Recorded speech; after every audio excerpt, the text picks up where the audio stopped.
Very loud.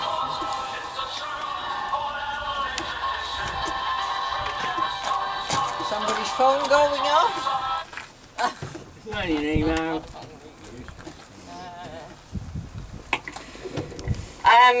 The story I'm about to share with you is all about the little wombat.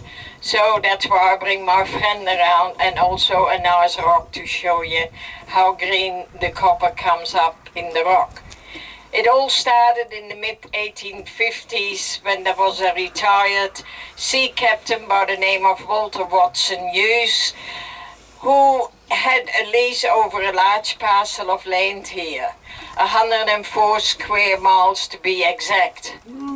He employed shepherds to look after his sheep, some cattle and lots of goats. In 1859, one of his shepherds found copper not far from here in Kadina, known as Moonta Mines. And Walter was convinced there was more copper to be found. So he instructed his shepherds to keep an eye open to either look for green rock like that one laying around, or if they were burning a fire and the flames turned a bluish green, that meant that there was copper in the wood they were burning, to please let some of the superior know. So behold, only 2 years later, another shepherd found copper nearby here. His name was Patrick Michael Ryan, better known as Paddy to his mate. Paddy had different ideas. He thought he wasn't going to tell any of his seniors. He really would like to own a copper mine by himself. So he formed a syndicate to get some money together, and off to Adelaide he went to state a claim. He came to the land title office and they gave him a bundle of papers, and they also asked him the coordinates of the land. Well, Paddy wasn't very good at reading and writing, and coordinates he had never ever heard of. So he came back here in there to find that out. In the meantime, Walter Hughes had heard about Paddy's plan and got one of his most trusted shepherds to go to Adelaide after him to register a claim for him, which was rightfully his to do so. So after Paddy came back here to find out those details, this other shepherd went in and rightfully claimed the land and the copper mine for Mr. Walter Hughes. When Paddy came back, of course, Walter questioned him, where did he find the copper? Well, Paddy didn't give up easy, and he said, I'm not telling you. So Walter said, okay, I'll make a deal with you. I'll give you £6 a week, and you'll get a 10% share in the mine if you tell me where you found it. So from where we are situated today, Paddy would have said, okay, see those tall trees there? There was a wombat burrowing, and out came the green rock. So that is where the copper is. And this is as close as the train will come to where copper was first found. The story has a bit of a sad ending because we had a hot spell in the weather and Paddy had a bit of a drinking problem. He was in the Leasingham Hotel in the Clare Valley and he died at the young age of 44. And he is also buried in Andalia in the Clare Valley. Mr. Walter Hughes was a fair man and he still paid the £6 a week to his widowed wife for the rest of her life, and she did very well out of that. The mine, it promised to be a very rich mine. Miners came from nearby Kadina, from Kapunda and from Barra where there were big copper mines, but they could not keep up with the workers because there was so much copper to be had. So they knew about these hard rock miners, which were the best in the world, which lived in Cornwall, in that western tip of England. So they sent a message and offered them free passage to Port Adelaide if they would come and work here. And of course that's where this district gets its Cornish heritage from. You see some green signs there, and I'm sure you know the top line reads Slime Pit, and when I get visitors from Cornwall, they assure me that the bottom line says exactly the same, only in the Cornish language. and wherever you go you will see this Cornish heritage. There were 5 main oars or loads, as they are also called, they worked. They were about 1.5 kilometers long, they were 10 meters wide, and they dug anything from 350 to 750 meters deep, all by pick and shovel, mind you. The large sand heap in front is called a tailing heap or a skimp heap. That are the remnants of what comes back from the smelters in Wallaroo after the copper ore has been extracted. Over the 60 years of operation, they mined 170,000 tonnes of pure copper to a value of just under 11 million English pounds. So everyone did very well out of that. Those tailing heaps have a story all of its own, and I will tell you that at our next stop.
encourage everyone to get off the train who is comfortable in doing so. Go up those couple of steps onto that platform and I will join you directly.